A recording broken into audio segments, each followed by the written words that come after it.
गुलाब कोटी रहेगी, स्पेशली जो है रमज़ान के लिए आया सो आइटम है। अलीना कट पे कोटी रहेगी है। बॉटम पे इसके जो है गरारा आएगा, बॉटम पे भी वर्क आएगा, पल्स रहेगा इस पर और जरकन वर्क आएगा इस पर। ये गरारा चेक करिए आप, गरारे का फ्लेट्स भी चेक करिए आप, फुली लूजिंग रहेगा, गरारे पे भी वर्क आएगा इसमें। ये चेक करिए आप,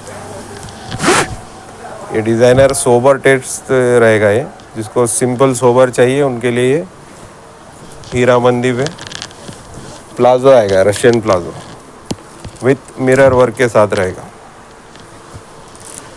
ये चेक करिए आप, अलीना कट पे कोठी रहेगी, पॉक जॉर्जेट पे रहेगा। ये जॉर्जेट पे वर्क रहेगा, शर्ट पे भी वर्क आएगा, कोठी पे वर्क आएगा और इसके बॉटम पे भी वर्क आएगा। बहुत ही प्यारा पीस, स्लीव्स पर भी पल्स वर्क के साथ रहेगा। पूरा किड्स वेयर है, आपको जो है 2 साल से लेके आपको 15-16 साल तक इसमें मिल जाएगा। ये देखिए पूरे जहराबाद में फर्स्ट स्टेप ये जो है ऑर्डर पे हम लोग बनाने लगा है। इसमें रजवाड़ी गरारा आएगा, आपको स्पेशल आइटम है। बैक साइड भी वर्क आएगा, फ्रंट भी वर्क आएगा।